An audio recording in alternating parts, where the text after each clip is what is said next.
Pemirsa, terima kasih Anda masih bersama kami dalam Kalimantan Utara hari ini.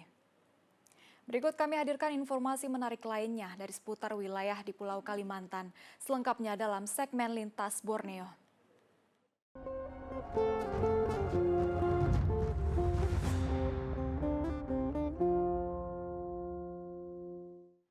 Pemerintah Kota Pontianak terus mendorong peningkatan cakupan imunisasi kejar yang menyasar anak-anak yang belum mendapatkan vaksin sesuai jadwal. Program imunisasi kejar digelar untuk menjangkau anak-anak yang sebelumnya terlewat dari jadwal imunisasi rutin. Kegiatan ini bertujuan memastikan seluruh anak mendapatkan perlindungan optimal dari berbagai penyakit, khususnya penyakit yang dapat dicegah dengan imunisasi atau PD3I. Dalam pelaksanaannya, kegiatan ini turut dihadiri Ketua Tim Penggerak PKK Kota Pontianak, Yanieta Kamtono, memberikan sosialisasi kepada masyarakat mengenai pentingnya imunisasi bagi tumbuh kembang anak. Memang data menunjukkan bahwa capaian imunisasi di Kota Pontianak masih belum mencapai target. Nah, untuk itu saya mengajak kader-kader PKK, kader-kader Posyandu, untuk terus bergerak mensosialisasikan pentingnya imunisasi lengkap ya untuk anak-anak balita, sehingga anak-anak kita terhindar ya dari penyakit yang harusnya bisa sembuhkan dengan imunisasi lengkap itu. Program imunisasi kejar Pontianak Selatan ini diikuti masing-masing ke dalam 2 puskesmas, yaitu Puskesmas Gang Kesehatan dan Puskesmas Purnama. Program ini merupakan upaya untuk meningkatkan kesadaran orang tua terhadap pentingnya imunisasi lengkap bagi anak. Kalau untuk hari ini kami targetnya 80 dari 2 puskesmas, jadi Puskesmas Purnama ada 40, Puskesmas Gang Sehat ada 40, tidak ada 80 balita yang kami targetkan untuk hari ini mendapatkan imunisasi, untuk dilengkapi imunisasi yang masih kurang.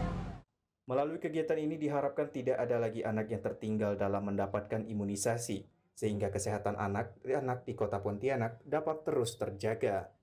Dari Kota Pontianak, Tim Liputan TVRI Kalbar melaporkan. Badan Kependudukan dan Keluarga Berencana Nasional Provinsi Kalimantan Tengah terus memperkuat perannya dalam mendukung program MB3B sebagai upaya strategis meningkatkan kualitas sumber daya manusia sekaligus menekan angka stunting di daerah.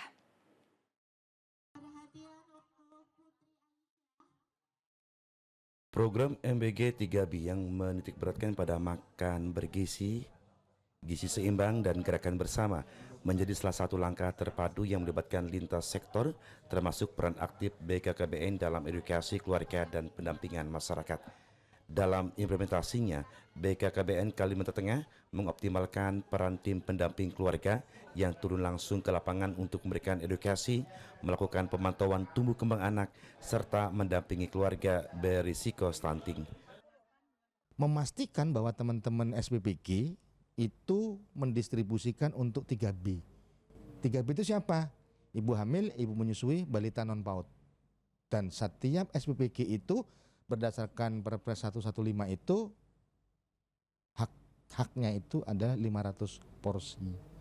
Nah, 500 porsi ini yang harus kami pantau terus, dan kami terus ini berkomunikasi dengan teman-teman SPPG. Bahkan kemarin sore kami juga rapat virtual dengan teman-teman pengelola SPPG se-Kalimantan Tengah. Jadi memastikan bahwa data yang digunakan itu memang betul-betul data pada keluarga yang berisiko stunting. Program ini juga mengedepankan kolaborasi dengan pemerintah daerah, tenaga kesehatan, serta berbagai stakeholder untuk memastikan intervensi yang dilakukan tepat sasaran dan berkelanjutan. Dari Kota Palangkaraya, Kalimantan Tengah, Sony Kamat dan Najimuddin melaporkan.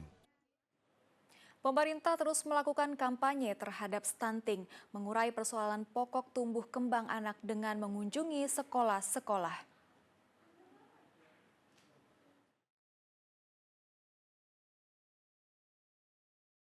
Pemerintah daerah Pulang Pisau menyatakan diri untuk terus menyasar ke kantong-kantong target penurunan angka stunting, salah satunya ke dunia pendidikan. Disebutkan bahwa persoalan stunting adalah tugas bersama tidak saja pemerintah, namun juga kepedulian semua pihak, termasuk pendidikan sekolah menengah. Wakil Bupati Pulang Pisau Ahmad Jaya Dikarta menyampaikan pentingnya melakukan berbagai inovasi agar persoalan pokok stunting selalu menjadi target berbagai indeks selalu menjadi target berbagai sektor dalam capaian target penurunan angka stunting di daerah. Diharapkan bahwa banyak faktor akibat tingginya angka stunting dapat diatasi dengan melakukan kampanye melalui dunia pendidikan. Ini salah satu program yang mengacu terhadap program stunting ya Pak Pandey ya. Karena stunting itu sebenarnya bukan anak yang sedang stunting, enggak, ternyata dimulai dari adanya pernikahan dini. Jadi kesiapan mereka remaja ini supaya jangan sampai nanti di saat sudah selesai sekolah tiba-tiba terpikir untuk menikah. Kalau bisa jangan dulu. Bapak, izin Pak. Pihak pemerintah menurut Jayadi akan terus melakukan kampanye terhadap capaian penurunan angka stunting dengan memaksimalkan dinas terkait agar konsisten dalam aksi tersebut. Dari Pulang Pisau, Suratman melaporkan. Kebakaran hutan dan lahan di Kabupaten Sambas kini telah mencapai 500 hektar dan tersebar di berbagai kecamatan. Tim Manggala Agni bersama BPBD terus berupaya memblokir pergerakan api di tengah kendala minimnya sumber air di lokasi kejadian. Godzilla El Nino atau El Nino intensitas kuat yang menyebabkan kemarau panjang berpotensi terjadinya kebakaran hutan dan lahan atau karhutla di Kabupaten Sambas semakin meluas. Berdasarkan data BPBD dan Manggala Agni, tercatat sekitar 500 hektar lahan hangus terbakar. Salah satu titik terparah berada di Desa Sebubus, Kecamatan Paloh. Lokasi yang dekat dengan pantai membuat tiupan angin kencang mempercepat pergerakan api, sehingga petugas harus bekerja dengan ekstra. Untuk karhutla saat ini masih terpantau hotspot di daerah Sebubus, Kecamatan Paloh. Petugas dihadapkan dengan sulitnya mendapatkan sumber air untuk memadamkan api. Kalaupun ada lokasinya mengandalkan pasang surut, jadi kalau surut tim pemadam harus membuat kolam penampungan.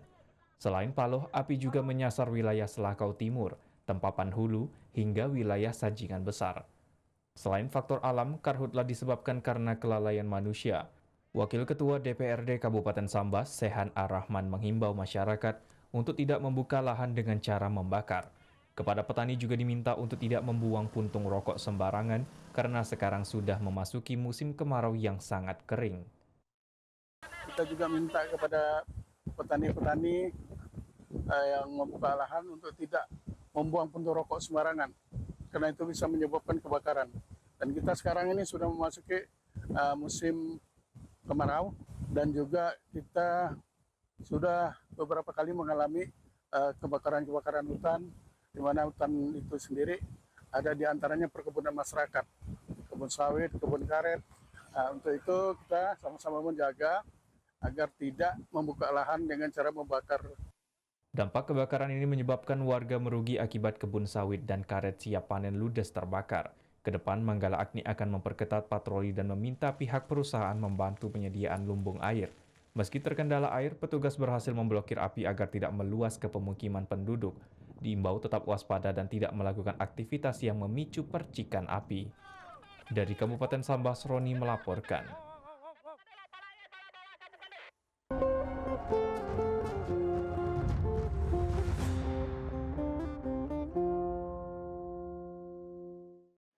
Pemirsa, sebagai pedoman Anda untuk beraktivitas pada esok hari, berikut kami hadirkan informasi perakiran cuaca yang telah kami himpun dari Badan Meteorologi, Klimatologi, dan Geofisika. Selengkapnya dalam Info Publik.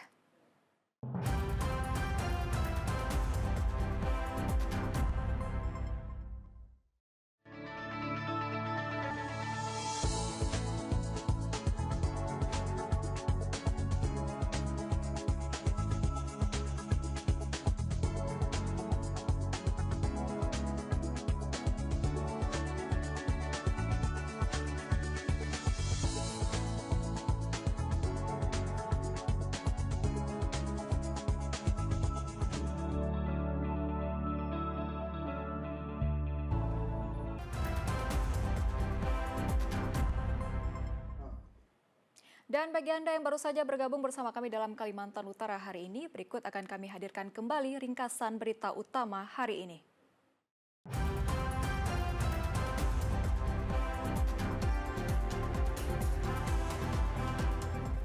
Dewan Perwakilan Rakyat Daerah atau DPRD Provinsi Kalimantan Utara bersama Pertamina menggelar rapat dengar pendapat terkait keluhan sopir dan masyarakat mengenai sulitnya mendapatkan bahan bakar minyak atau BBM bersubsidi.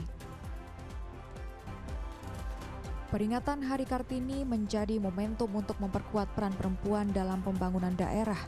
Di Kalimantan Utara, perempuan didorong untuk semakin mandiri, cerdas, dan mampu menunjukkan kapasitasnya di berbagai bidang.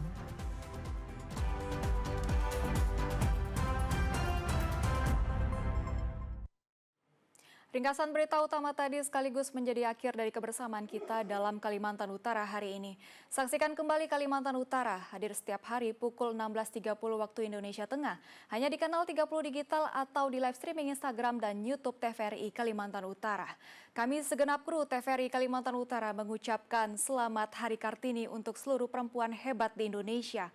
Hari ini kita merayakan semangat perjuangan, kesehatan, dan kekuatan wanita Indonesia yang luar biasa. Di era modern seperti sekarang, perempuan tidak hanya kuat secara mental, tapi juga perlu menjaga kesehatan tubuh agar tetap prima menjalani berbagai aktivitas. Gunakan selalu botol kesehatan yang asli merek Daichito, inovasi botol minum untuk kesehatan Anda. Usai sudah perjumpaan kita dalam Kalimantan Utara hari ini, edisi Kartini 21 April 2026. Akhir kata, saya Sofera Lukas beserta tim kerja yang bertugas mengucapkan terima kasih atas kebersamaan Anda. Selamat sore, salam damai Benuanta, Kaltara di hati, sampai jumpa.